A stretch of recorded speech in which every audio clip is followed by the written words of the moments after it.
Hey onesies, Josh Williams here, and thanks for checking out the One Man Podcast. There's now over 200 episodes and dozens of bonus interviews, all of which are available at Apple Podcasts, Spotify, YouTube, Google Podcasts, and many more. And you know what? If you don't have any of those apps, no big deal, because you can listen anytime at onemanpodcast.com. So be sure to subscribe because it's always free and there's a new episode out every Wednesday. And while you're at it, leave a review. It's a great way to help the podcast and it doesn't cost you a thing. Follow One Man Podcast on all the major socials and you'll get bonus content and pictures, fun stuff for yourself. And finally, if you have something that you want read on the show, send it to contact@onemanpodcast.com because if you send it, I'll read it on an upcoming episode. Thanks so much for listening, and I hope you enjoy. What's up, everybody? This is DJ Demers. I'm K. Trevor Wilson. Hey, it's Krista Allen. Hi, this is Rick Mercier. What's up, guys? This is Paul Verzi, and you are listening to the One Man Podcast. Yeah!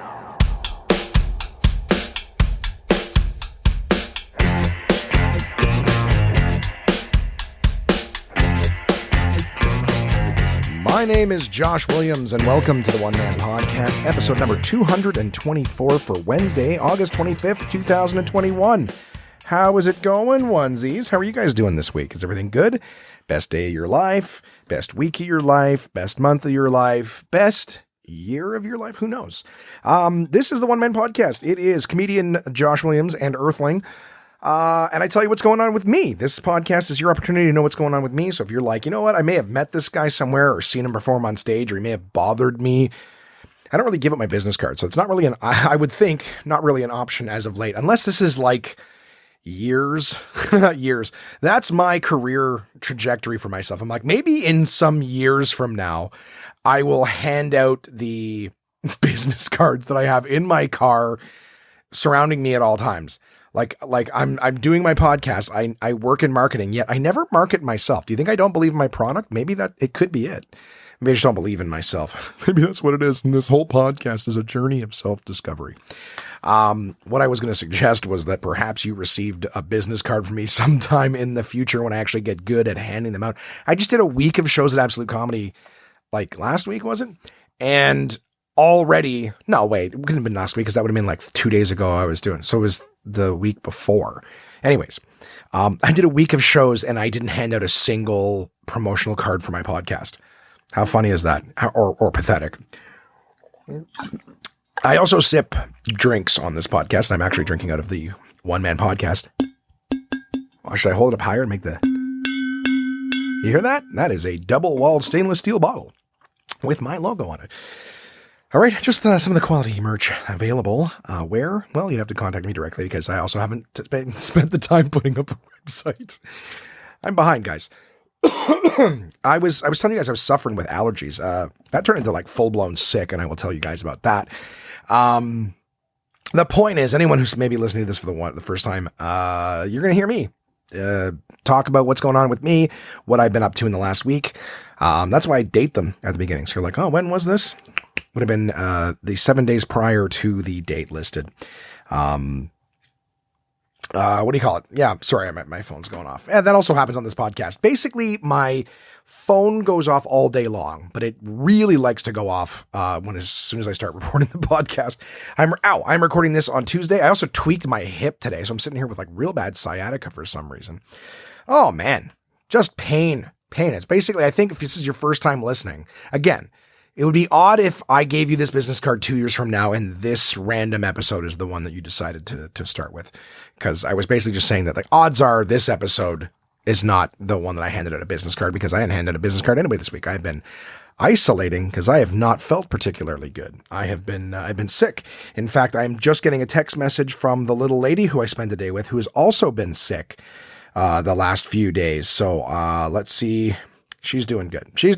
All right. I'll tell you guys a little bit about that as the episode goes on. And that's what we're going to talk about, my week. So this week, I finished my taxes. I was complaining about how much work I had to do my taxes. I apologize. Did not file my taxes. I finished all of my data for the taxes. I'm going to turn this goddamn laptop down because it is just notification festival from the PlayStation family. because we started playing a new game. But I will not be talking about that on this episode because I have a bunch of other crap to talk about.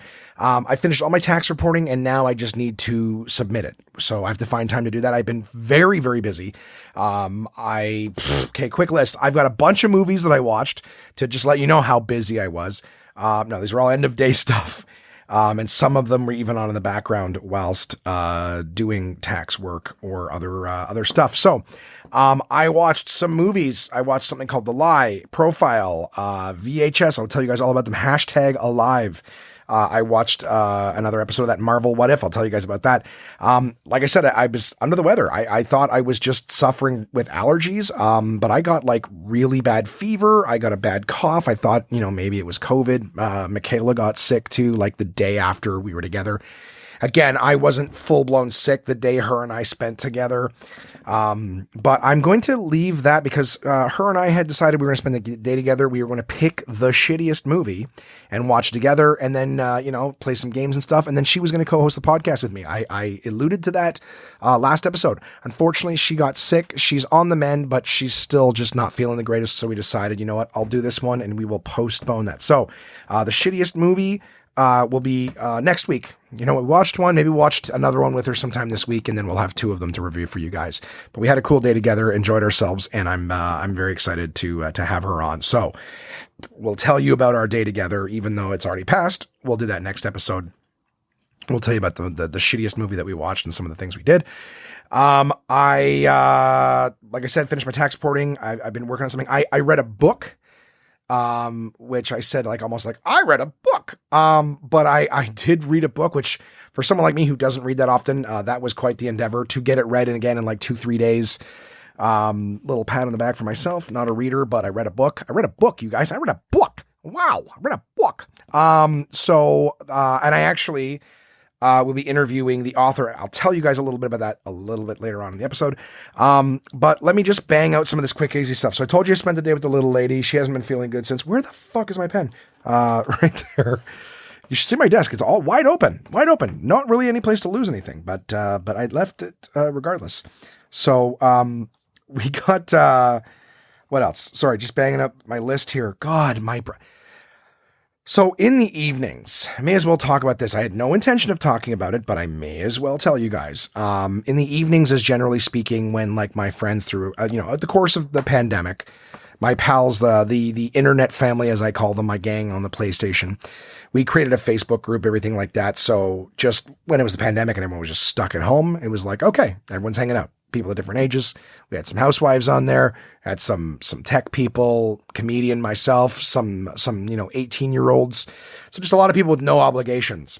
And the evenings still seem to be particularly free for most of them. Unfortunately, myself, being self-employed, now that things are picking up with both the marketing and comedy and stuff like that, I am crazy. I've got a thing on my iPhone on my desk right now that says 17 new notifications from this one group.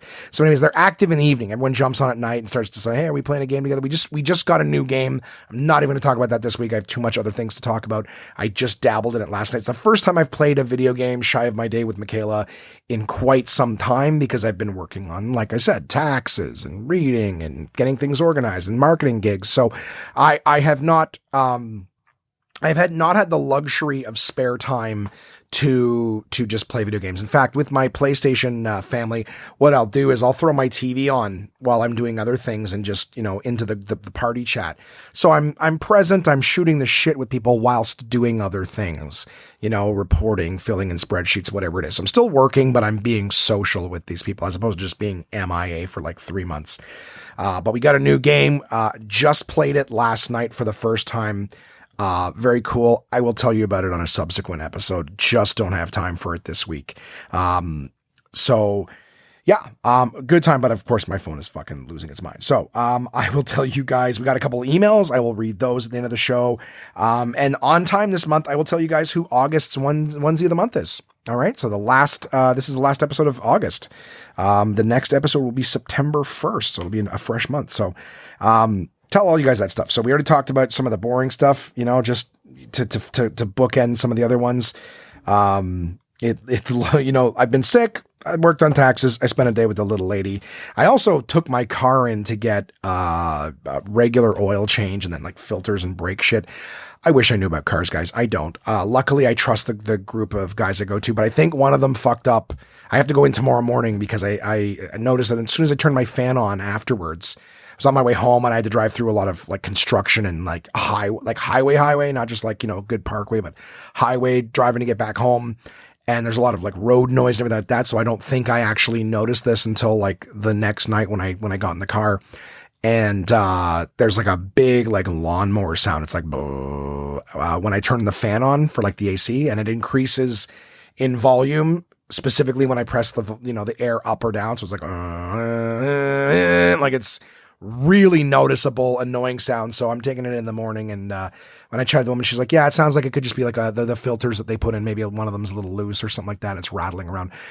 Honestly, I don't care. You don't even need to explain it to me. All I want is when I get the car back from you tomorrow, it doesn't do that anymore. That would make me very happy. So, that's all been my week on top of all this other shit. So this episode for you guys will be just, some emails, me giving you a couple of little movie reviews and some things that I watched, the top 5 list coming up at the end of the episode. And I like this one a lot because it came up. I like the ones that happen organically as things, as things happen over the course of the week. I always end up looking at these notes right before the show, and I'm like, okay, I'm going to record the podcast in like 5-10 minutes as soon as I get everything set up, and I realize, my note sheet is half empty. I know the things I want to talk about, but setting them down and hitting the talking points and things like that, they can just take some time, and I'm always like, fuck, I don't have a top 5. But this one came up today, and it was actually very quick to fill up. Very quick to fill up, and I'm looking forward to talking about it with you guys. And this is one that you yourselves may have your own list of. Might be one that I myself am guilty of. I try to consciously not be guilty of it, but shit happens. So let's start with just some movies that I watched. Let's get these movies out of the way. I'll just be a fat guy reviewing shit, and then we'll move on to the other things. Maybe I can get out of here at a reasonable time because it is currently 8:39 on Tuesday. I would love to make something for dinner because I've been banging away at cleaning my desk off and everything like that for some time. Would love to eat something, and maybe I'll play another hour or so of games with my friends. Maybe that'll be a thing. So, watched a movie this week called The Lie. It was on Netflix, if I'm not mistaken, or Amazon Prime.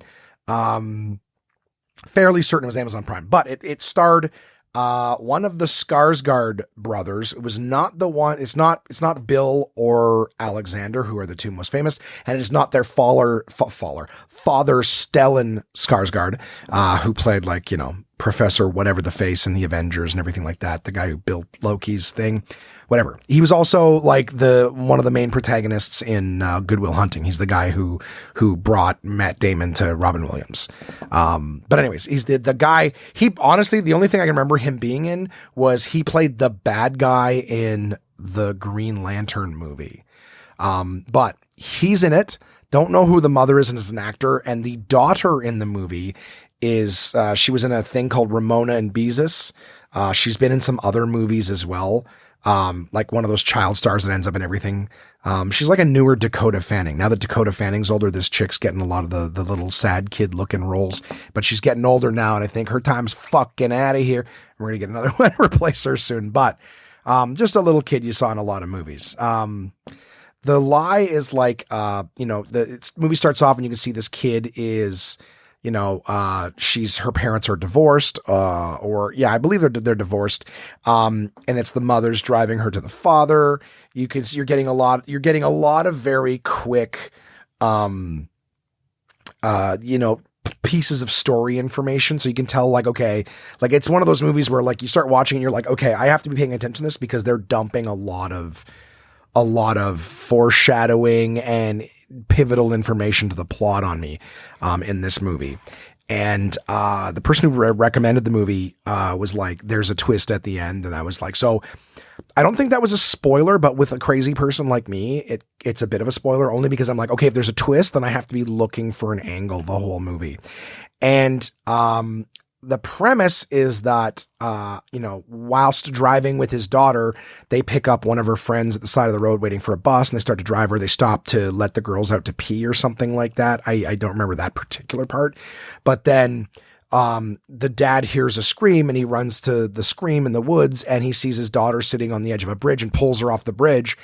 And he's like, where's your friend? And it's like, I didn't mean to. It was an accident, whatever. And it's like, turns out he pushed her into the river below. The dad goes down and looks, finds nothing. And oh my God, now I have to protect my daughter. Like, you know, she killed someone or whatever, and we have to protect her. And then he, you know, goes back, and then the ex-wife finds out. Then the two of them are in this thing trying to get their story straight and yada, yada, yada. And this lie, again, the movie's called The Lie. This lie perpetuates and it gets deeper and deeper, and, you know, they're all coming unglued, and it's just that kind of movie. How do we keep this secret? There's a twist at the end, which only because I was told there was a twist, I saw coming. So I was looking for warning signs and stuff like that, but I did have a hunch, and it was correct, but it was still interesting to see like some of the insanity of the movie. Worth a watch, guys. Free movie if you're pecking around and you want to, you know, I would say that it was reasonably acted. The characters seemed, you know, there was moments that were a little far-fetched, but is what it is. You know what I mean? I think the saving grace is that they kind of built up how hectic their lives are. So when you're looking at it as an observer, part of you might be like, well, why would you do this and that? It's like, some of these things are kind of reasonable, considering like they're getting pulled in a lot of different directions with what's going on. So it was easy to make a mistake. But overall worth a watch. The Lie. Let me cross this out so we don't have to say it. Crazy series of events, twists that I was looking for most of the movie. Yeah, there's my notes. I did that. Profile. Watch the movie Profile. Now, this one was fascinating. This one has been advertised. IMDb has it listed as coming out in 2018, but everything that it's streaming on and rentable on is, what do you call it? Showing it as 2021. So looks like, sorry, I heard a big, like, loud slam, and I'm assuming that maybe Kamar just closed his vent in his room. Nothing like hanging a sign on the exterior of my door saying recording that gets everyone screaming, yelling, banging, turning up music. It's a little complainy, but you know what? It's the case in this house. It's the case. Listen, if you've been at Onesie before, you've literally heard me pause this thing a million times to walk out into our purely white hallway with white doors and everything, with a giant black sign that says recording, while they're screaming and yelling at each other, and like conversationally. They're not like in an argument. It's not like, oh shit, things got heated and the last thing that there's on their mind is courtesy. It's like literally a conversation that is just screaming in the hallway. Anyways, allow me to recenter myself. Movie Profile. I saw the trailer for this a while back. It was a movie that was one of those like done entirely on a desktop. The first one of its kind that I saw like that I thought was absolutely phenomenal. And I believe that this person was also the executive producer of this movie. So they're affiliated with each other in some fashion. But Unfriended was the first one like that, a great, one that they use Skype and they use all sorts of different, navigational tools. Like the whole thing looks like a desktop, the whole thing takes place on a desktop, except for the final scene where the laptop closes and then there's a jump scare. But Unfriended, phenomenal movie, very groundbreaking in terms of just, a movie that can take place entirely on a desktop, right? Using apps and Google and things like that, Facebook. Very interesting. Searching was the other one, right? With John Cho, who's looking for his daughter, like, expanding on the whole, what all, different, applications and internet searches and things like that can we use to build a story? News clips and YouTube and things like that. Great cinematography. So this one, Profile, is about a woman who's investigating these women who are, converting to Islam and, defecting from, Europe and things like that, and going to like live in Syria and stuff like that. And, then finding out that like, they're getting kidnapped and they're getting forced to be like suicide bombers and things like that. So the idea with this is it's a woman who's pretending to be a convert or whatever, and chatting via Skype and things like that with this, militant guy in Syria who's like, yeah, you should be my wife and I love you and come here and be with me and I'll take care of you, whatever. And you sort of see the escalation of their conversations. And it's like, she's convinced herself that she's reeling him in, naturally over the course of the movie. You're like, yeah, who's reeling who in, whatever. I don't want to give too much away because, like these whole movies, right? It's kind of like you're building towards something the entire time. So I tell you, you almost don't need to watch the movie, but really worth watching. So are Unfriended and Searching, by the way, if you can find those. But I believe both of them are easily available on Prime or Netflix or what have you. But excuse me, it is getting close to 9 o'clock, and I've been up since God knows. I don't even know what time I got up today. Profile is what it's called. It's great performances. No actors that I really know of. I haven't seen them in anything else, but I IMDb'd them afterwards and found that they've been in lots of other things. So, really good movie. It appears to only be for like rent right now on the apps. So it's not one that's just sitting around, but feel free to take a peek. Like I said, it's kind of starts off a little slow, not poorly. It's just, you got to figure out who the characters are and everything like that. But of course, it sort of grabs you tension wise and just kind of, it's one of those ones where you're going to watch it because you got to see what happens. I thoroughly enjoyed it. It wasn't the most entertaining. I wasn't like, oh man, every scene is great. Like you spend a lot of time going like, what the fuck is wrong with this bitch? Oh my God, are you ever stupid? You know what I mean? Like there's a lot of that, but they've done their job to hook you. You know what I mean? At no point watching this thing start to finish, at no point was I like, what time is it? How much is left? Like, you know what I mean? Like you're thoroughly engaged the entire time. Great job. Watched a movie the other day on Netflix called #Alive. Something I've noticed this year is Netflix seems to be like, obviously they have a ton of independent projects, Netflix original movies and series and things like that. But one of the things I noticed this year is that Netflix, at least when you go on there and it's like a Netflix original or they've got their N logo on something. I've noticed that there's a lot of Netflix like international movies now, movies from Spain, Portugal, Japan, China, you know what I mean? Europe. There's a lot of movies coming out that are completely, in another language, but they've been dubbed or they're subtitled. And, I've watched 2 of them now. Both of them were actually recommended to me by Crystal. She had said that, the first one she had recommended was The Platform, which I told you guys about. Very interesting. I think that one was Portuguese or something like that. But of course, I watched the movie dubbed and subtitles. I'm telling you, I'm a big fan of subtitles. Subtitles get a fucking big thumbs up to me. I think they're incredibly underrated. I don't know. Someone recommended subtitles to me because they told me that they were all about them. I think when Crystal and I were together, we watched the show Wentworth, and because it was an Australian, she suggested putting the subtitles on because some of the stuff they talk really quick and they got kind of like slang and whatnot. So just to be able to kind of hear what they're saying, the subtitles helped. But I was talking to someone else who's like, yeah, I'm all about subtitles now. And, I just find that it makes the movies easier to watch, catching words, whatever. So I've been like a year now, watching movies with subtitles. And I watched one with her and the kids not too long ago. And it was like, we put subtitles on and she's like, we have subtitles on exclusively. Like I put on Netflix or Prime or anything like that. Subtitles are already on automatically.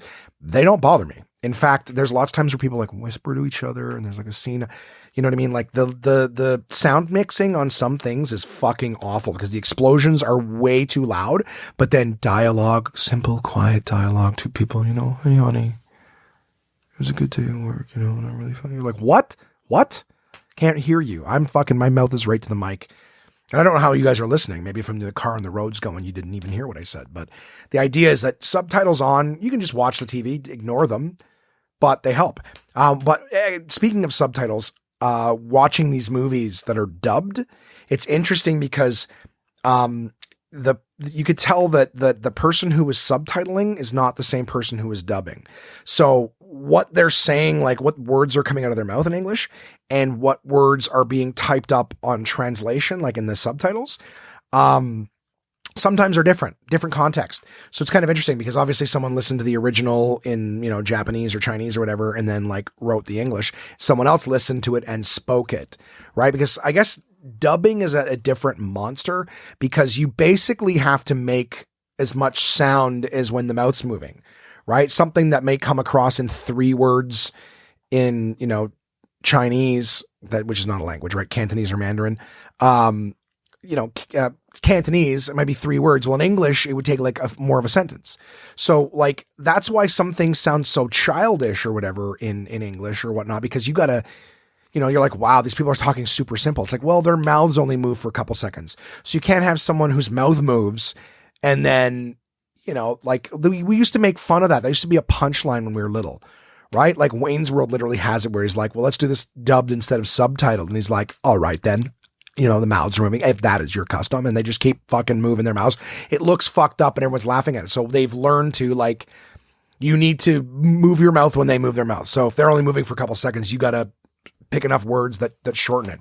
So dubbing has got their own things to work with, right? If the mouse only moving 3 seconds, then whatever you're saying has to come out in 3 seconds and kind of look like it belongs there. So having said that, the movie #Alive is, I believe, Japanese or Chinese. I believe Chinese. And it's this guy, it's basically a zombie apocalypse movie. Guy lives in an apartment building, oh my God, everyone starts running out of the building. Everyone's turning out in the street. And this guy's like looking at from his balcony, like, oh my God, what the fuck's going on? And then the building is overrun with zombies. So he's kind of trapped in his apartment.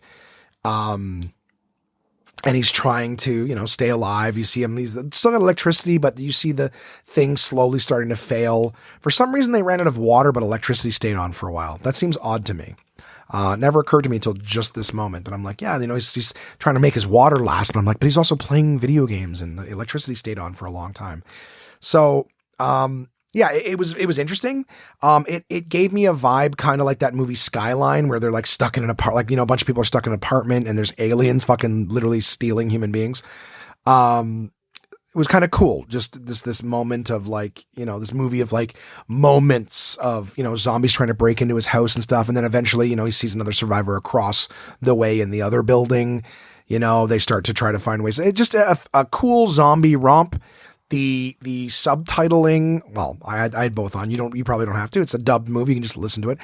It was entertaining enough. Starts off a little silly, but honestly, as a movie to just throw on, entertain yourselves. #Alive on Netflix was a fun movie. They did a good job. They clearly had the budget, and that's what makes me think, hey, Netflix is it's not just making North American Netflix English speaking original content. They're clearly putting some money to film places in other parts of the world. And developing their own original content in those areas with actors and directors and writers from those areas. It's cool. It's cool to see. They are drowning in debt, from my understanding. I don't know how long before Netflix just completely goes tits up. So they were like in huge debt before they just had shitloads of streaming service competitors. But yeah, for now they're still throwing money at shit. So, have at her, Netflix. I'll keep watching until you go under. So, what else? What else we got here? What else we got to talk about? I'm just trying to decide. I did watch that new show on Amazon Prime. I'm going to give a couple beats here. Bop. Wondering if anyone else is already knows what one I'm talking about. It's getting a lot of advertisement on the socials there, at least for me. But I don't know why they're advertising to me, right? Because if the algorithm knows anything, it'll know I watched it already. So you don't need to push it on me. 9 Perfect Strangers is the name of the show. 3 episodes launched on Friday. I saw the trailer for it and I thought, okay, star-studded cast. You know what I mean? Maybe it looks a little interesting. It's about like not a resort, I guess a spa. Is it a resort? What are the fucking names? You would go to, Jesus Christ. I'm going to have to look this up. This is bothering the hell out of me. I know that a retreat. That's the word I'm looking for. Like it's an R word, an RE word. It's like a retreat where you go and you get, self-care and this and that or whatever. But of course, the initial parts of the trailer were like, oh, this beautiful place. And these people come and she's going to, you're going to get well here. It's very tranquil and blah, blah, blah. I think it's called Tranquillium or something like that is actually the name of the place. And it's like big star cast, as I mentioned, Nicole Kidman. It has Melissa McCarthy, Michael Shannon, Samara Weaving, and a bunch of other actors whose names I don't know. And honestly, I was trying to get this fucking thing recorded, so I stopped. But I just named the ones I knew. But a relatively big cast for it's an Amazon Prime original series or whatever, Amazon exclusive, I think they called it. I believe it is a Hulu production, if I'm not mistaken. The opening credits have that. But in Canada, I believe it's exclusive to Amazon because we don't have Hulu in Canada. So. Yeah, yeah, it's like this retreat, and it's like Nicole Kidman has this very like, oh, I don't even know how to say it. She's like this self-help guru, you know. She was like, they let you know very early, like she was a very successful CEO, whatever, blah, blah, blah. And then someone made an attempt on her life, and then she was reborn. And now she does this. Now, you're watching the trailer for this and you're like, fuck, this has like a very creepy, like what sinister thing in this place. And watching it, it's very strange because they humanize everybody. It's not like this place is so sterile, like Stepford Wives, you know what I mean? Or something where everyone's just like, yes, please come here. It's not like Midsummer or anything like that where you're like, why is everyone so weird here? Everyone's very human. In fact, all the people who work at this place, you even see scenes of them talking to each other, being a little concerned, like, you know, these people look like they might be like, so it doesn't look like everyone there is sterile and everyone's like drinking the Kool-Aid. You know what I mean? You see Nicole Kidman having human moments outside of what's going on. So it's very fascinating. I the whole time I got this big, like, Get Out vibe. You know what I mean? Like, okay, they brought all these people here, but what are they really going to do to them or whatever? Fascinating. Just, it was fascinating to meet the characters. It was fascinating to see like people, it's well acted by everyone. There's only 3 episodes, watched all 3. Would recommend them. It's interesting. I don't know what to think of the show yet or what direction they're going with it. But it's fascinating. I'm on board. Looking forward to seeing more of them. It's called 9 Perfect Strangers, and they have it so that like, okay, these 9 people come to the place and she hand selects, you know, the people so that their trauma types coincide with each other or whatever it is. So very fascinating. I enjoyed it. Yeah. I mean, I don't have too much to say about it because I still don't quite know what's going on. It's just kind of like we're learning about the characters. We're learning about what each person's trauma is. We're learning a little bit about Nicole Kidman's characters and the people that work with her, but it's still not enough of anyone to sort of figure out, you know, okay, but why?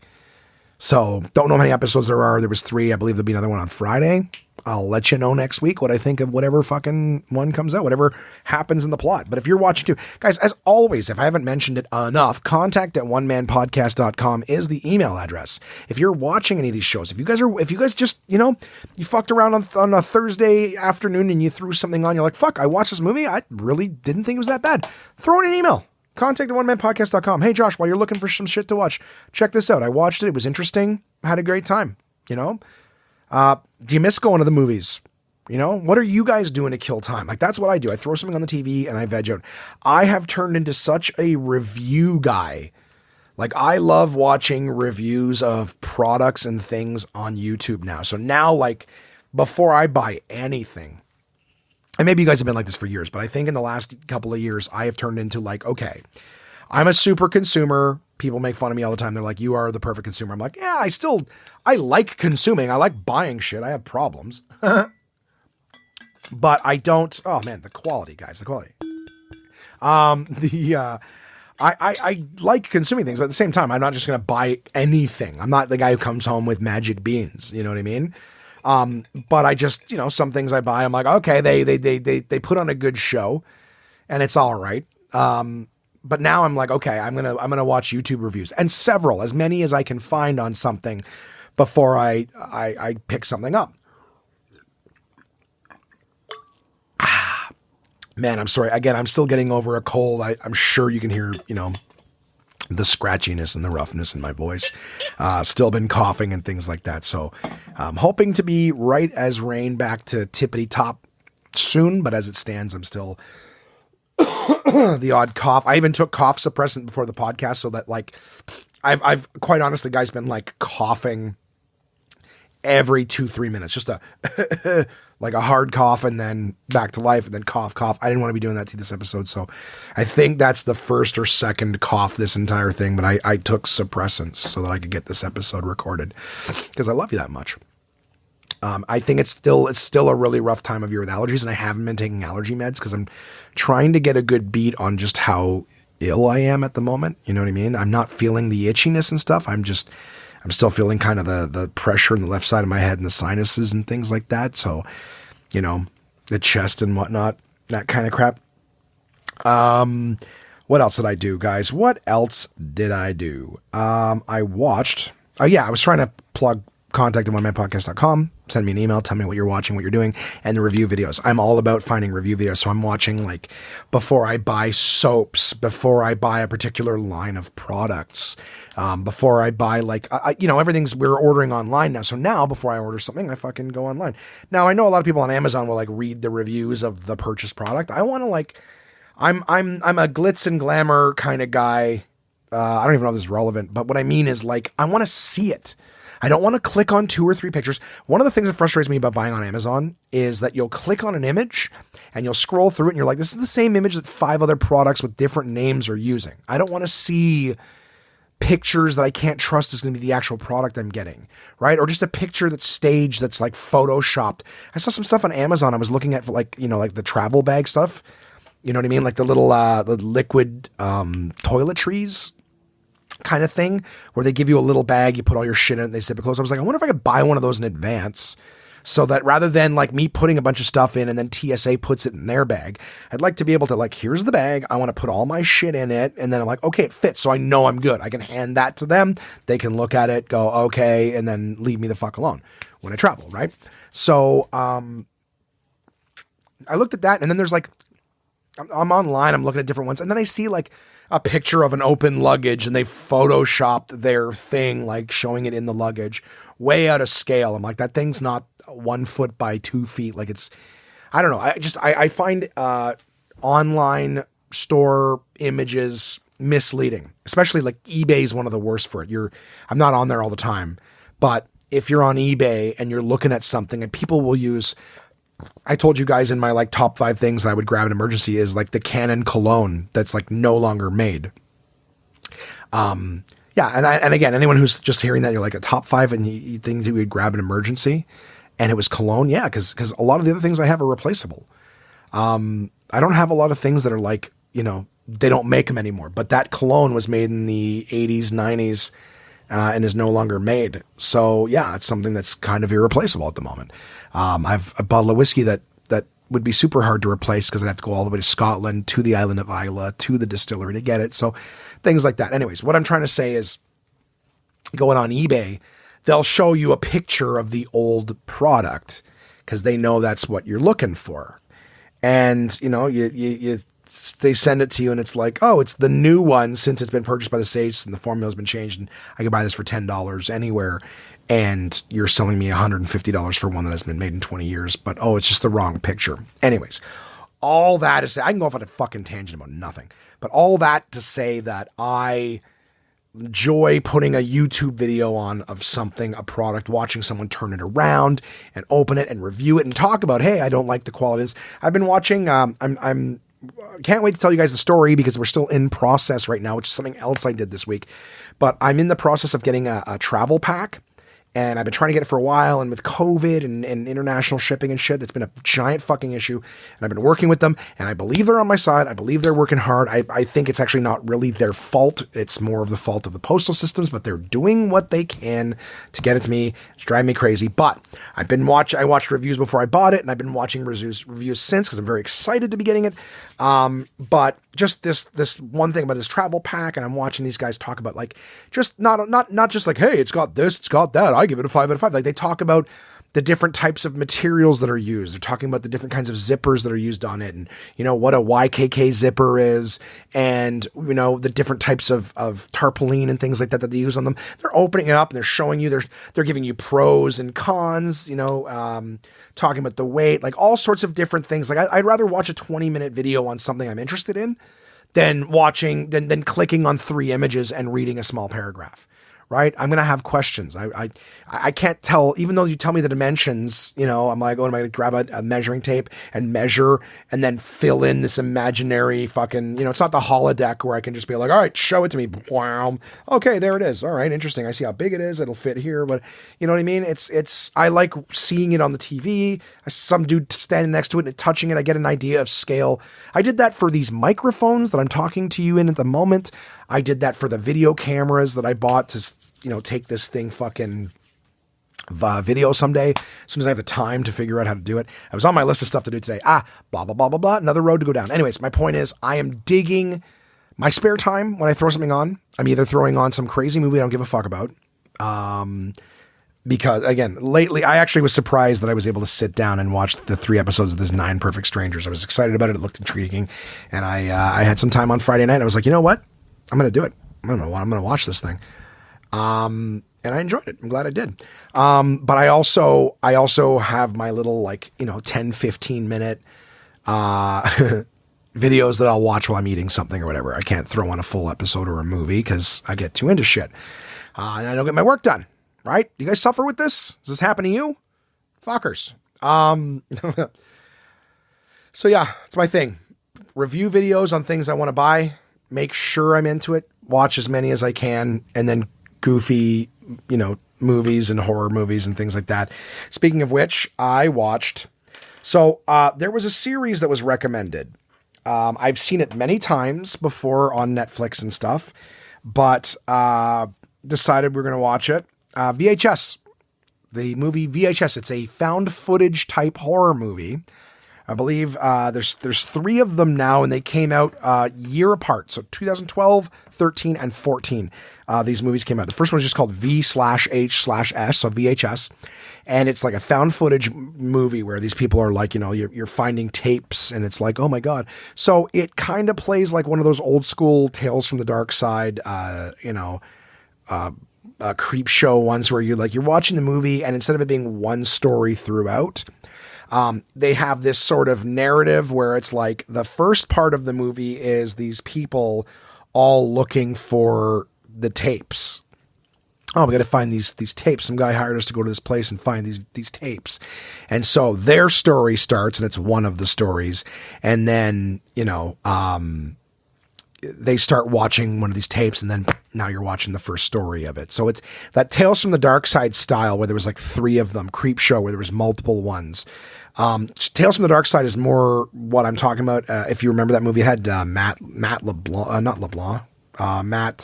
Lawrence in it. And he's reading these stories out of a book to a woman, and they're different, horror clips, not really, little horror shorts. I apologize.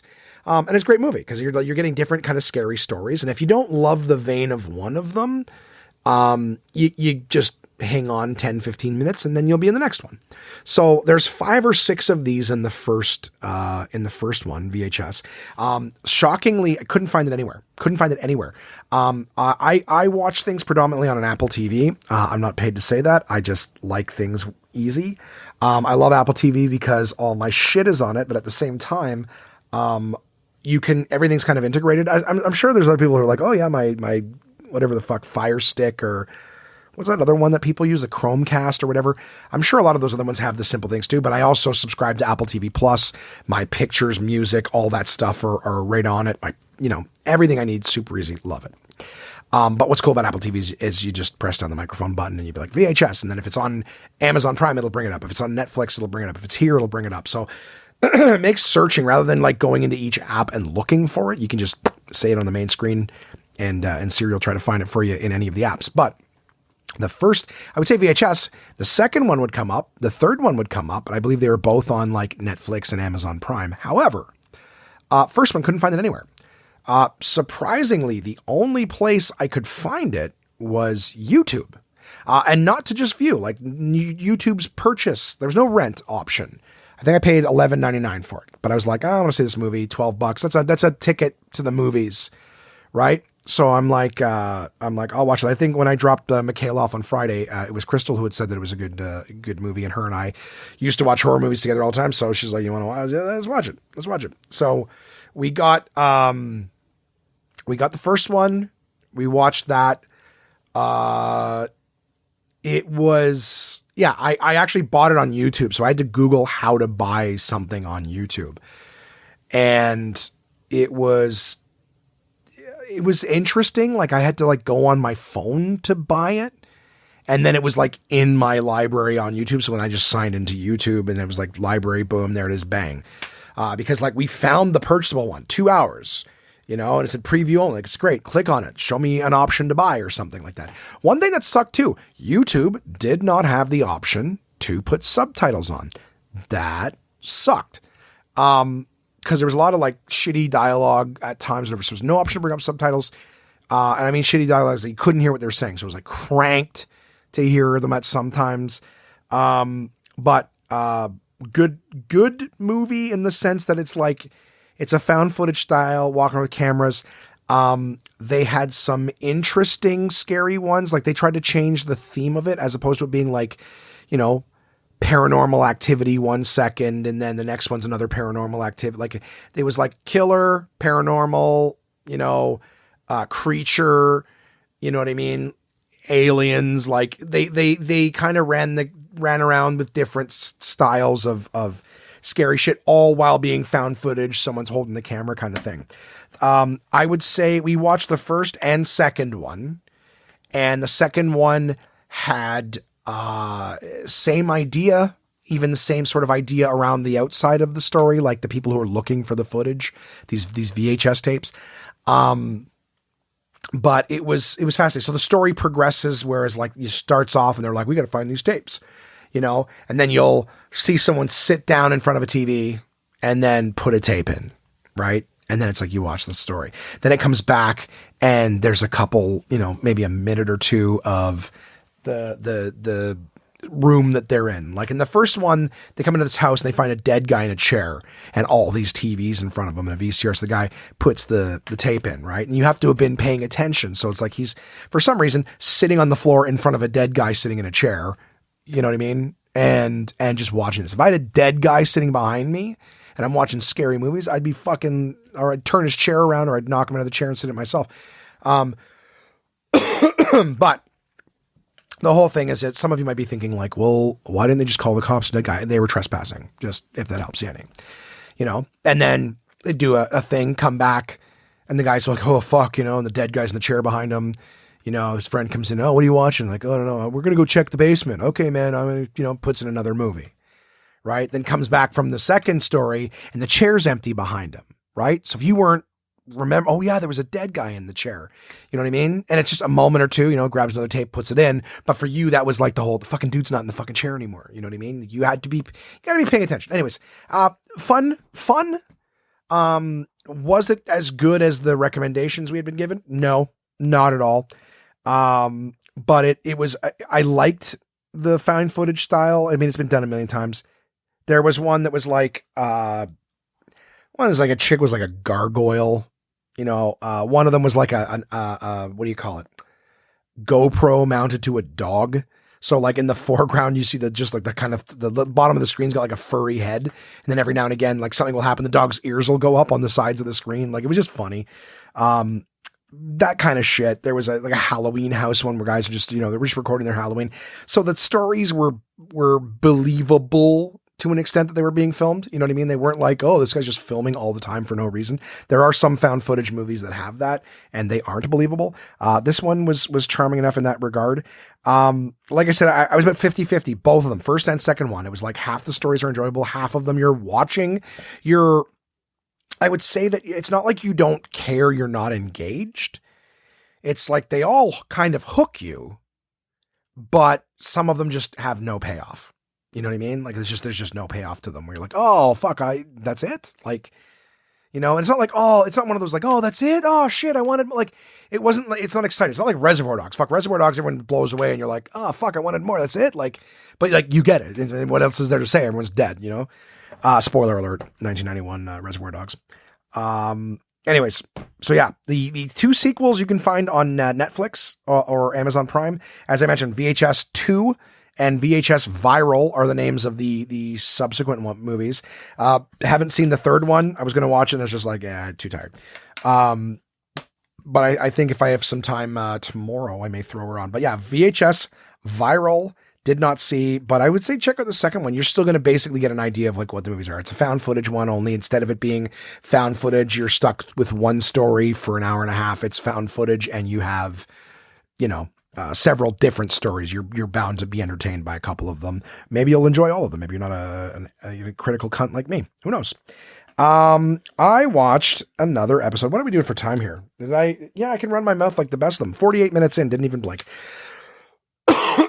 Okay, let's bang this out real quick. Guys, I watched another one of those Marvel What Ifs that came out this week. It was What If T'Challa was Star-Lord? Huh?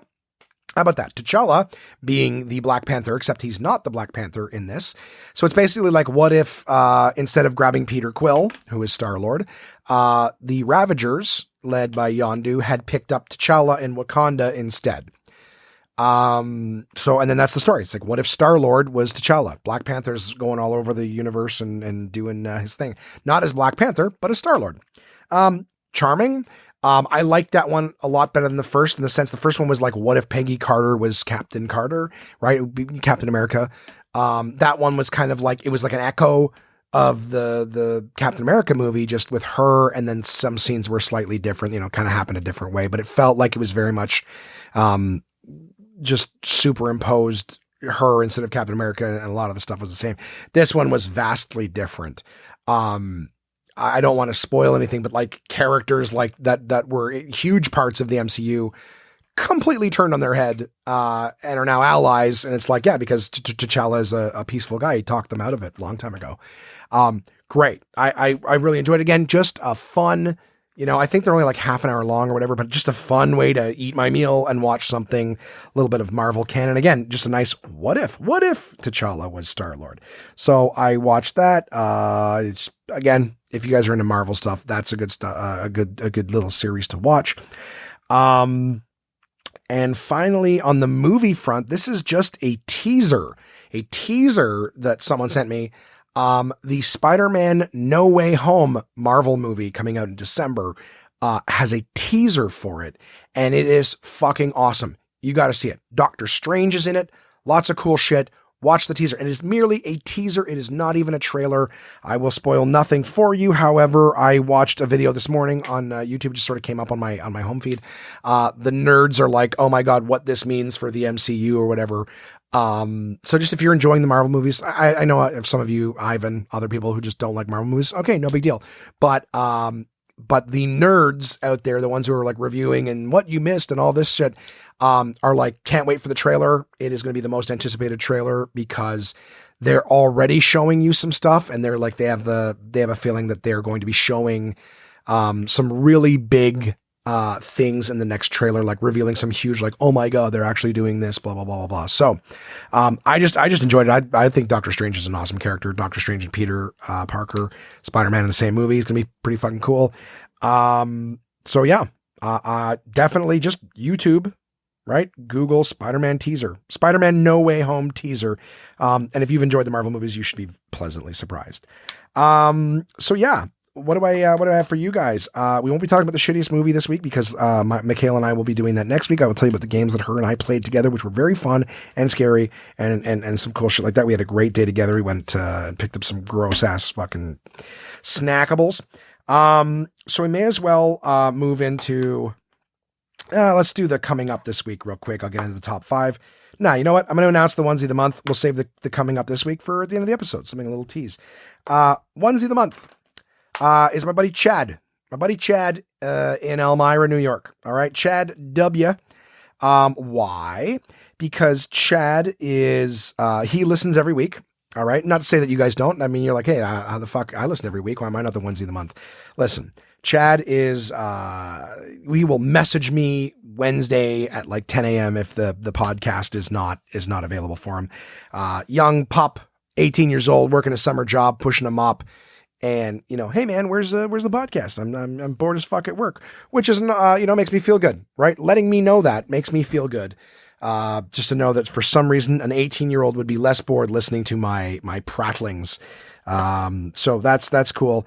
Appreciate that. He also sent an email in this week, been begging for emails, a little bit of the universe reaching back out via, the interweb to say, hey, Josh, this, that, and the other. So, another thing I appreciate, Chad actually has an email in this week, as well as my buddy Matt, who has co-hosted the podcast with me before. And then, also, first off, Chad also sent me, it was also the one who messaged me the Spider-Man, Far From Home or whatever, No Way Home, teaser. Appreciate that. And he inspired, this week's top 5. So that's a lot of contributions in a short period of time. I appreciate that. Chad, onesie of the month for August. Congratulations, Chad. Good for you, buddy. Good for you. Biggest achievement of your life thus far. But having said that, I'm going to get right into the top 5. The top 5 this week is the top 5 words people use incorrectly. So, there's a reason for this. There's words, and it's okay. So when I say this, I want to immediately start by saying I'm not referring to like super cunty shit on my part, like, there, and there, and are and our, and people do that shit all the time, and it does drive me crazy. I do want to talk, and I love wireless mice, guys. I'm like fucking 4 feet away from my laptop. I'm hoping I'll be able to read this actually. Is words that people just say wrong often. And this is the ones that the top 5 that came to mind for me. Some of them are incredibly frustrating to me. But one of the ones I just heard, I heard it a long time. I heard someone say it wrong, and I thought it was just that one person getting it wrong. Turns out, a lot of people say this wrong. In fact, I heard the reason it came to my mind again was, this was years ago, I heard someone say it wrong, is just recently I heard a bunch of my friends say it wrong. And I was like, and they said it exactly the same wrong way. And I was like, what the fuck is wrong with you guys? I said, is that really what you heard? You know? So the first one, number 5, is Valdevictorian. All right. That's what they say. Valdevictorian. So some of you might be like, oh, no way. Yes way. They say that. It is not, 2 of them in the same conversation. Like one said it and the other one said it too. And I was like, are you guys fucking with me right now? So the whole idea is, it's not a Valdevictorian. It is a valedictorian. Dictorian kind of being the whole, dictation, right? Speaking. Okay. So it's valedictorian. The definition of valedictorian, not Valdevictorian. The student usually having the highest rank in a graduating class who delivers the valedictory address at the commencement exercises. Valedictory, all right, when you're like, well, they're giving the valedictory. Yeah, the valedictory by the valedictorian makes sense. The definition of valedictory is of or relating to a valediction expressing or containing a farewell. Again, I'm 4 feet away from the laptop, so I'm having a hard time reading it. But yeah, so I didn't actually learn that in the process of this, was that a valedictory is expressing or containing a farewell. So definition of valedictory, an address or statement of farewell or leave talking. So that's kind of cool. Okay. The valedictorian is like, all right, goodbye, farewell. Commencement, I thought the word commencement means to begin. So I thought a commencement speech happens at the beginning of the year and the valedictorian speaks at the end of the year, but I could be wrong. Maybe commencement as like life or whatever, I don't have time to Google that. You guys are probably screaming at your TVs. What the fuck is wrong with you, Josh? TVs? Wherever my stupid voice is coming from. But yeah, that's the one. It's not as simple as that. I might be the only person in the world who's heard monkeys say this word, but yeah, it's a valedictorian, dictory, speaking, dictation, dick. It's not a valedictorian. They're not a Victorian person of any kind. It is valedictorian. If you say valedictorian and you didn't know, this is your opportunity to, not be corrected publicly by someone in an embarrassing situation. This is a chance to get your life back on track in a proper way. Nice and anonymously. All right. Number 4, stupider. Huh? How about that? Is stupider a word? Stupider, and then in parentheses, stupidest, a word. Stupider is the comparative form of the adjective word stupid. Because stupid is a 2-syllable word, its comparative form can be created either by adding the suffix er or by using more. Right? So the same goes for the superlative form of stupid. It can be either the stupidest or the most stupid. So apparently multisyllabic, it is correct in English to use most, not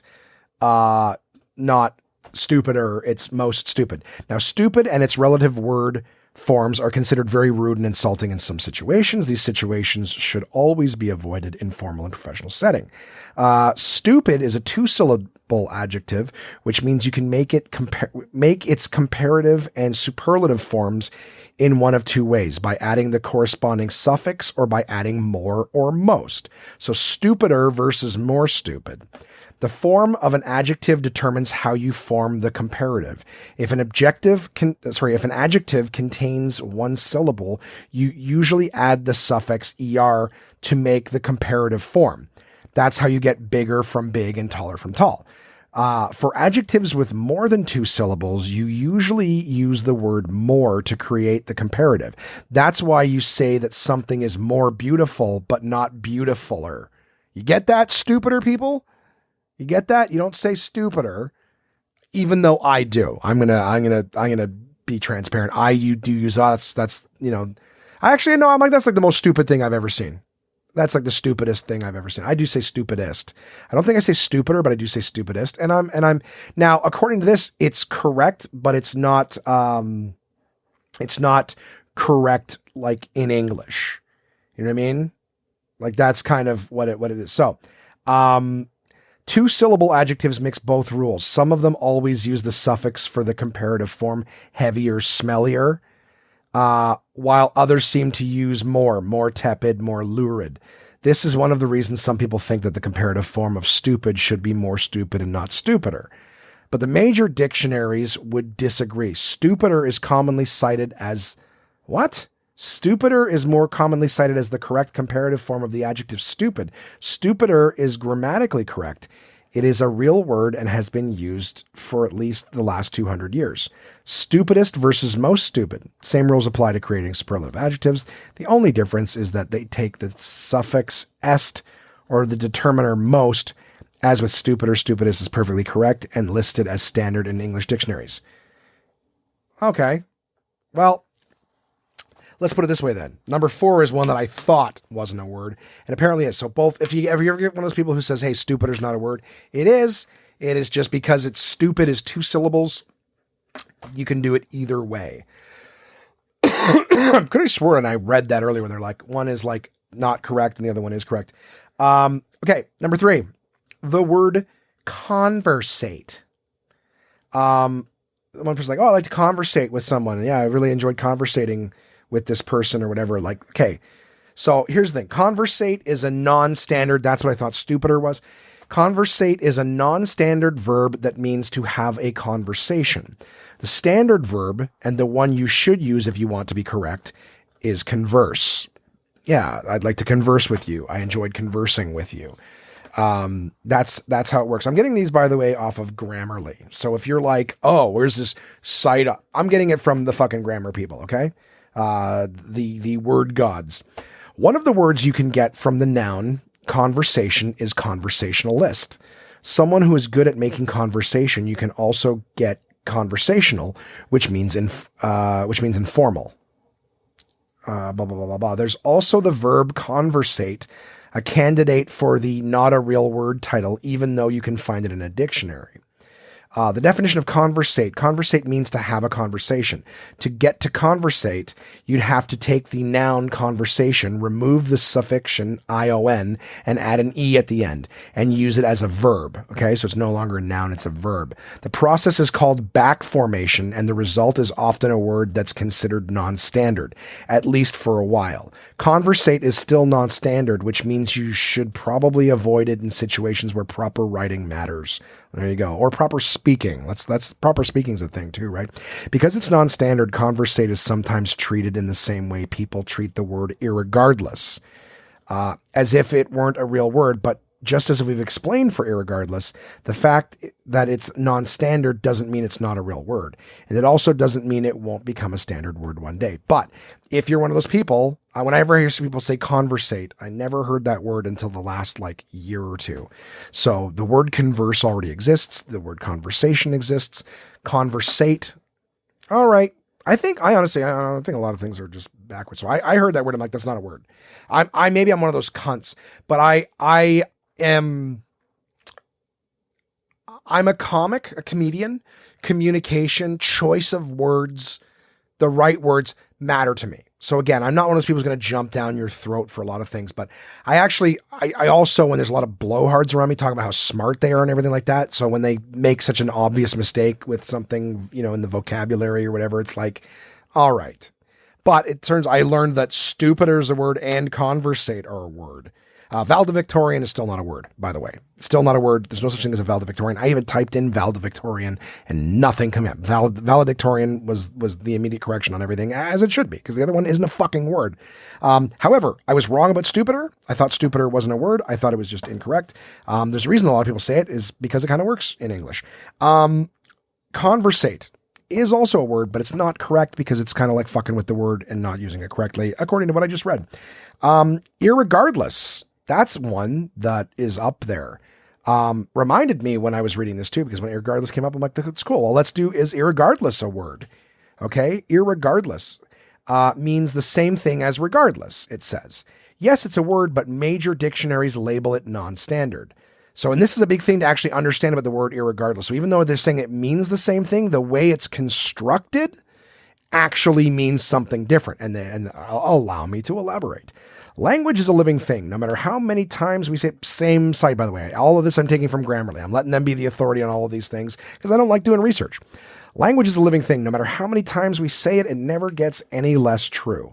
Language does resemble a living thing. It grows and changes, adapting to new circumstances, new words, new ways to use old words, and new combinations of letters and meaning. It's a beautiful thing, the fact that language is alive, and you can use that fact to console yourself every time you hear someone say the word irregardless. Wow, they're very passionate about that. Definition of irregardless. Irregardless is used the same way you would use the word regardless. Regardless means without regard, because that's what happens when you add the suffix less to a word. You might notice here that irregardless also has regard as its root word, and that it also contains the suffix less. So if there were any logic about irregardless, the prefix ir, which has also been added to the root word, would have to bear no meaning, but it does. And that's the problem with irregardless. It has two negations. The ir prefix means not. And if you add that to a word that already means without regard, you get not without regard. This double negative is what makes irregardless a mess of a word and an insult to the army of people who are passionate about English vocabulary, like myself. Many of them go as far as to assert that irregardless is not a real word. So there's more. Let's give, there's a few sections. Yeah, I'll give them to you. For those idiots. For those uninformed people who use irregardless, is irregardless a real word? However, there is a problem with the assertion that irregardless is not a real word. For one, it has a meaning. When someone uses it, you know what they're saying, even though you don't like how they're doing it. Regardless of your dislike, it carries a meaning. And see how they used regardless properly there? And people are using it. It might make you cringe, but irregardless is in use. It's been in use for a whole century. You won't find too many examples of it in respectable publications that employ editors, but you will hear people say it. In fact, it's used often enough to catch the eye of lexicographers. I hope I said that right. And it was only a matter of time before the inevitable happened. So yes, irregardless is a word, and you can find it in most dictionaries. And it's not because the lexicographers working on these dictionaries have betrayed the English language by allowing such a mongrel of a word into them. Non-standard words in descriptive dictionaries. Dictionaries today are descriptive. They don't tell you how to use the language or which words you should and shouldn't use. Descriptive dictionaries simply note the ways language is being used by people. That's how words like emoji, clickbait, and meme can get in there. And that's how irregardless got in there as well. So you're an idiot. No, you're not an idiot, but come on. If you're trying to impress anybody with your fucking vocabulary, wouldn't you want to show them that you know which words? What you want to be a technicality word user? Is that really what you want to be? You want to be the word that got in scot-free. Everyone knows you don't belong there, but if the glove don't fit, you got to acquit. Let me in, bitch. You want to be the one who's like sitting there whining. You want to be the fucking token word, huh? Well, we got to let some of these moronic words in, or everyone's going to think we're not woke. All right, irregardless. All right, emoji. Okay, Valdevictorian. No, it's not a word. Still not a word, Valdevictorian. I apologize. You're the trans word community so far, but we're going to get to you. All right. We're still working on irregardless. It took irregardless Oh, I've heard that word my whole life. People saying it wrong the whole time. It took them a long time, you know? You'll get there, Valdevictorian. You'll get there. Granted, lexicographers have a way of noting that some of those, let's call them unusual words, are not words in educated language. Are not words an educated language user would use in formal discussions. Dictionaries add a non-standard tag to such words as they stay non-standard until they gain enough traction to be included in standard words. In case you're wondering, irregardless is a non-standard word. So there you go. It's a non-standard word. And you now learned that if you're looking in a dictionary, let's say you're getting into a fucking argument with somebody. If you look in a dictionary and you see the word, but it says non-standard, let's just say it's a draw. All right. Because that person basically is saying like, it's not really a correct word. I guess if you're going to be one of those gambling sticklers, like, no, I'm right. Stupider is, but it's non-standard. You know what I mean? Conversate is non-standard. I believe stupider to be non-standard, but I was wrong. And they didn't say that. I was looking for the non-standard. I know conversate is non-standard. Irregardless is non-standard. And here we go, gang. Number one. Number two is irregardless. Number one. What is the number one word that makes me want to kill everybody? I got to type it in here. One sec.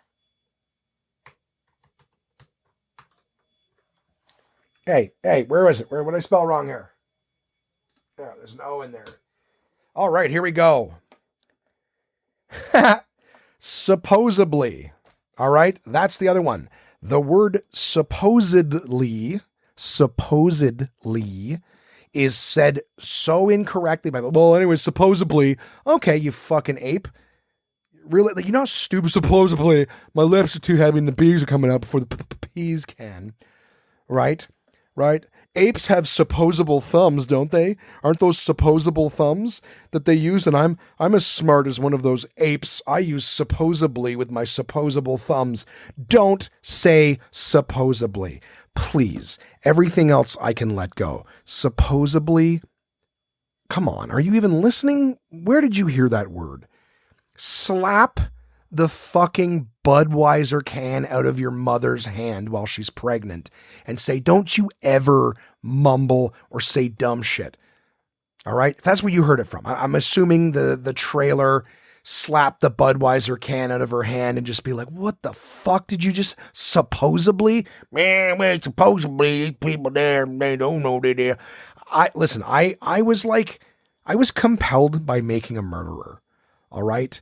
But I watched that show and I watched that Avery family, the way they talk, oh, anyway, he don't know what he do there. He didn't know he don't do that. But I'm like, watching these people, I'm like, no wonder the community didn't like, it sucks. I actually all joking aside, it's supposed to be a comedy podcast. So I try to throw in as many jokes, whatever stupid thoughts I have at the time. In all fairness, I was like, yeah, no wonder nobody took these people fucking seriously. They didn't have money to defend themselves. Right? They couldn't defend themselves. The only reason the guy had any fucking money is because they already threw him in jail wrong the first time. But I'm like, you listen to them talk and you're just like, they're fucking, the whole family. Yeah, nobody's going to care about these people. And it's sad. It's sad when you're not educated. But isn't that a choice? I guess it's hard too when you look at your parents and you're like, fucking morons. That's what I'm going. Like basically, instead of me just being able to tell a joke where I'm like, some redneck, supposedly I'm supposed to be able to get a job or whatever, but I mean, Mexicans stole my goddamn job. I mean, fuck. Oh, again, if you don't know anything about me, I don't view that at all. It's a shame people view that way. It's like, oh, really? What if you stayed in school? Huh? What do you drop out the first time you couldn't put the fucking square block through the triangle hole? It's not going in there. Hey, fuck this, man. I don't need you fucking liberal cocksucker. You're going to build a wall. I'm going to be able to do whatever I want. Hey, goddamn porn star or whatever. So anyways, I don't know what the fuck I was just talking about. Can I blame the illness? It's this goddamn fever, guys. Supposably. Supposably is a word, but there's a 99% chance you don't know how to use it. And again, if you don't know how to use supposably, you probably don't know how to use the computer enough to find these answers for yourself. So supposedly, according to what people believe or assume. All right. So according to what people believe or assume is the definition of supposedly. Supposably is capable of being conceived. different words. It's helpful to use each word in a sentence to understand the difference. Example, supposedly, I should receive my tax refund within the next 15 days, which means according to what people believe or assume. So supposedly, I should receive my tax refund within the next couple days. What the fuck is that? Something is built into itself. Supposably, like the words are literally overlapped. It's some sort of, I guess, HTML glitch or whatever. Supposably receive my tax fund tomorrow, but it's a little unlikely since I only filed my taxes yesterday. Okay, so they're saying supposably. So that means you're capable of believing it. Not that, hey, it's believed to be this. It's, I guess I could get it tomorrow, but I only filed it yesterday. So tip, in order to avoid confusion, if you're uncertain about which word you should use, try the word conceivably instead of supposably. Yeah, conceivably. Or if you're Wallace Shawn, inconceivable. So that's the whole idea, right? Is that, one is according to what's believed or assumed. The other one is capable of being conceived. Like, supposedly aliens are coming, Or you can even say supposedly, actually. Supposedly there's aliens in there. Supposedly there's spaghetti monsters, right? One of them is capable of being conceived. The other one is according to what people believe or assume. Anyways, that's a big one for me. Supposedly is the proper one, but just say conceivably. Some people also say apparently or things like that. Evidently is another one. But those are the top 5, guys. Valdevictorian, Stupider, Conversate, Irregardless, and Supposably are the top 5 words that people use incorrectly. So, well, that was a kind of an angry top 5, but I hope I made you laugh at least once in that, right? Take your supposable thumbs and send me an email, contact@onemanpodcast.com, and tell me what you guys liked, what words drive you crazy. I know Ivan hates the word onesie. That one drives him crazy, but we don't use it incorrectly. It's not a person who listens to the podcast. It's a type of pajamas. Contact@onemanpodcast.com. Send me whatever you want.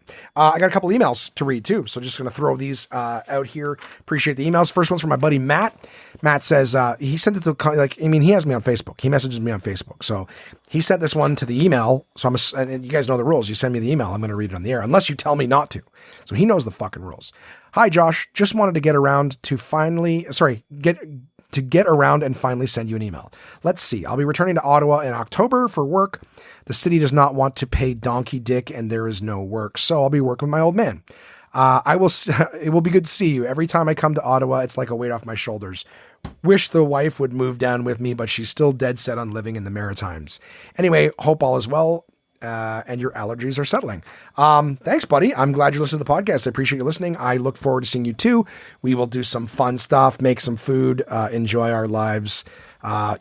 Everything will be fun and dandy, and will be good to see you, buddy. I always enjoy when you're in town. Come co-host another episode with me.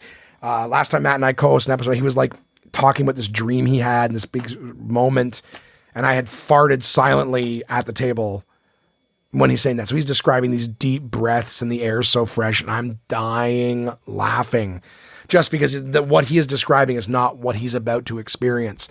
And I was laughing, and he thought I was laughing at him describing his dream. He's like, fuck you, man. I'm like, no. And I'm the angrier because he thought I wasn't being supportive of his story. I'm laughing harder and harder as he's getting more and more upset about not what I'm laughing about at all. Fuck, it killed me. Dying laughing. So yeah, Matt, can't wait to have you back. And the second email from Chad. Chad sent me a top 5. Chad, you onesie of the month, you. Appreciate that, buddy. Chad sent me the top 5 story games that he's played. Chad's one of my buddies. I'm on the PlayStation. And Chad sends me this, okay? So gave me a little write-up for each one of them. Number 5 for Chad is Ghosts of Toshima, a historical game that takes place on the island of Toshima during the Mongol invasion. The game, I've seen it. Have not played it. A lot of people were saying the story and it was really great. The gameplay was good. You're basically like playing a samurai, I believe, the vast majority, or well, whatever. You're a samurai or you're a warrior of some kind. And it's a lot of sword play and things like that. It looked good, but again, this list is about the story games. Horizon Zero Dawn. I know a reasonable amount of that. Nothing but the story, just how it plays.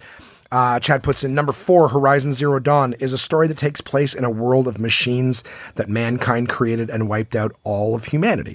But humanity was eventually brought back from extinction and formed tribes and lived in a world of the old. So yeah, it's kind of interesting. It's almost got like this Avatar feel to it where like there's all these like robot machines walking around that are like, you know, like bulls and velociraptors and giraffes and deer, you know what I mean? Things like that. Like, so it's interesting to see like all these different animals. And then it's like Avatar in the sense that it's like, you're like a Navi where you're like running around this tribal person with like a bow and arrow. But over time you kind of like steal some tech and it teaches you like hack machines and this and that. I haven't played it. I've seen it played. Years ago when I was doing a PlayStation tour, Horizon Zero Dawn was one of the games that we had on demo available for people to play. So I've seen it played. I've just never played it. And I don't know anything about the story, but Chad's list, number 4, Horizon Zero Dawn. Number 3, Red Dead Redemption 2, one of which I am very familiar. Red Dead Redemption 2 is a game that takes place in the year of 1899. It's about a gang rebelling against the changing Western society. Well said, Chad. Yeah, it's a cowboy game. Cowboy, it's basically Grand Theft Auto in the Old West. It is a sequel. But it's a prequel. So it's the second game, but it's a prequel to the original story-wise. Great game, good story, in true Rockstar fashion, very long, open world, you do whatever you like. I love that game. It's one of the best games ever made. Story is good. Thoroughly enjoyed it, as well. So I absolutely second that. I know family members, I know people who don't play video games that have played that game and just said, it's just fucking incredible. Number 2, God of War. A story that takes place in Norse mythology about a father and son connecting over a long journey to spread the ashes of the mother. Yeah, so I don't know anything about that game. Chad's been bragging about it for the longest time, saying I got to play it. A lot of people said that absolutely incredible, that it's shifted gears from... I remember the original God of War games. They came out and it was like just like button masher, hack and slash, a bunch of sex scenes needlessly. So a lot of people said like they've completely changed the style of the game. It's the characters, but it's a different type of story. Rave reviews. People love it. I'm looking forward to playing it. And finally, number 1, The Last of Us series is a story about a character named Joel, a smuggler tasked escorting a teenage girl, Ellie, across a post-apocalyptic United States. Can't say enough good things about The Last of Us. It was a game that I owned for years, and every time I would tell someone I have it, but I haven't played it, people would say to me, like, don't bullshit. They'd be like, go home and play it right now. Go home and play it right now. So eventually I finally started playing it. I'm like, all right, I'll play this game. Great game. Great story. Not super complex, but very, very interesting, gripping. The gameplay was fun. It was, it's like a zombie apocalypse game, but rather than like, yeah, I mean, it is what it is. It's a post-apocalyptic game, but it's about, you know, a guy who's like lost his daughter. And so he's got that whole, like, I got to escort this kid, but I'm not trying to be too nice. She's like the age my daughter was when she, like, great story. The second one I played during the pandemic, I raved about it on the podcast. Absolutely loved it. I played through it like 3 or 4 times already. Love that game. One of the best stories I've ever seen. Gripping, you know, like my life was that game for a week until I was just burning through the story just to see what's going on. Incredibly cinematic. You can watch someone play that game. The way that they've designed it is even when you're walking from one place to another, they're talking to each other and expanding the story. So it's like watching an action movie. You know what I mean? Like you're not, it's not like Super Mario where you're running around, just jumping. Like you wouldn't have to watch someone play for like 10, 15 minutes where nothing's happening. Is quite literally every moment, you know, like when you're watching a Fast and the Furious movie, people are like, oh, those stories are good. They may very well be. I shit on those movies because they're not my style, but they may very well be. But when action's happening, they're not like flying through the air and being like, hey, by the way, the diamonds are in the safe and the coat. Like they're not expanding on the story during the action. The action is the action. It keeps things gripping. And so The Last of Us, when there's action scenes, a lot of times they are directly related to the story. So like I said, I guess I'm not trying to oversell this, guys, but I'm saying this is the kind of thing that you could actually type into YouTube and be like, watch The Last of Us, let's play or whatever. And you could watch someone just play through the story. So you could watch it like it was a movie and you wouldn't, unless you got like, that's the tough thing about like picking a random playthrough is that if you get someone who's just talking the whole time over the story or they're fucking around or whatever, like I would try to watch a speed run. Even a speed run's not the greatest idea because they probably be clicking through the cutscenes. You know, if you just went like Last of Us watch story playthrough or whatever, you'd probably find, you know, somebody who did that. In fact, you know what? If enough onesies were interested, I would do a playthrough. I think I could do a playthrough on you know, YouTube or Twitch, which would allow me to save it, so you guys could actually just go on the YouTube. Go on the YouTube. I'm old. You can go on YouTube and just watch the videos and be like part 1, part 2, and you just watch them at your leisure. But I would do it in a way I'm not talking over it. I'm not, you know, ruining the story. I can't say enough good. This is how good the Story Guys is. HBO bought it. HBO bought it. It is underway. I think a week or two ago, I got someone sent me an email saying like, not an email, sorry, a text message saying it has begun filming in Alberta. It is being filmed in Canada. HBO, Pedro Pascal from Narcos, from Game of Thrones, from The Mandalorian is playing Joel, the lead character. Okay? They're not fucking around. They've got the director, Neil Druckmann, you know, the director, writer of the game is right on board with the writing of the series. They want to make sure that it is not far off from the source material. The director of Chernobyl, which I still got to watch. Can someone send me an email, contact@onemanpodcast.com, and tell me if that Chernobyl miniseries was good? Because the motherfucker who was responsible for that is on board for this Last of Us thing. Plus, they got some of the writers from Breaking Bad to help pen this thing. Like, they're not fucking around. This story was incredible in the game. Chad, I second your number one on this. Absolutely one of the best stories I've ever played in a game. Honestly, the only one that I would like that would rub up against that for me on my list, I don't necessarily all the other ones, but just in terms of like number one, being gripped by a story, feeling like compelled to share it with others. Final Fantasy VII, the original Final Fantasy VII. The story was incredible. Good versus evil. Yeah, evil. Good versus evil. Corporations versus the environment. You know, religion versus this and that. It was really like a great story, ins and outs, forgotten memories, mistaken identities. Oh man, it ran deep. It was incredible. Every Final Fantasy game since has been trying to have lightning strike twice in terms of storytelling. That would be the only one that I would say maybe would push The Last of Us, and only because it did it 20 something years ago, a story that in depth for a fucking goofy little hack and slash game. But Last of Us, incredible.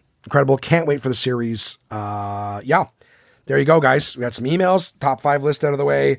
Coming up this week, tomorrow, got to bring my car in to find out what that rattling sound is. That's what I'm doing in the morning. In the afternoon, I am recording an interview with Jen Turliak, the author of How to Figure Out What to Do with Your Life. I read that book in a few days.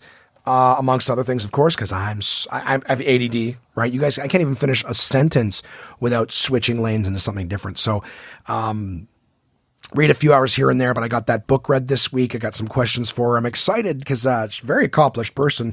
This is another interview that I'm intimidated to do because this person is incredibly talented. She is shadowed and interviewed and talked with people from like Airbnb and Square. She's been all over the world. She's the CEO of a company in Toronto. I was going to say it, but I'm like, I'll get you guys excited.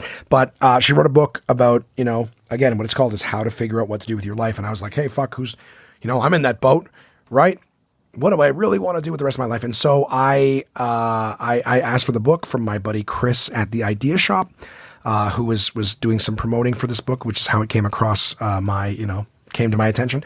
And then I've since asked if I could interview the author. So I'm really excited for time. I really feel underprepared, as I always do when someone who is incredibly successful. I think I'm busy at times, but when you're talking about somebody who is the CEO of a company and doing a million things and all the companies that they have worked for in the past and all the things that they've done and all this shit. Incredible. So grateful. Can't wait and also horrified to do that interview. So let's hope your boy can bring something interesting to the table. I'm very excited to chat with this person. But that being said, that's the podcast, guys. Have a great week. I hope everything goes well for you. I hope anyone who's struggling with seasonal allergies is finding stuff that works for them. Yeah, if you're sick, try to stay away from other people. We are not COVID sick. Myself, Michaela, no one else COVID sick, mostly just allergies. I don't know who got the cold from where, but double vaxxed, So who knows? Maybe it was, no, it wasn't COVID. She got tested. She doesn't have COVID, but, excuse me. I don't know what made me sick, but I'm on the mend. I'm going to stop talking. I have been talking for an hour and 27 minutes. And by the time we add the intros and the outro, we've done our time in the trenches. Guys, hope you have the best week ever. Live your lives. Send me anything, movies, shows, books, top fives, whatever it is. I love to interact with you. It really does make my day. Thank you so much. And I look forward to talking to you again soon.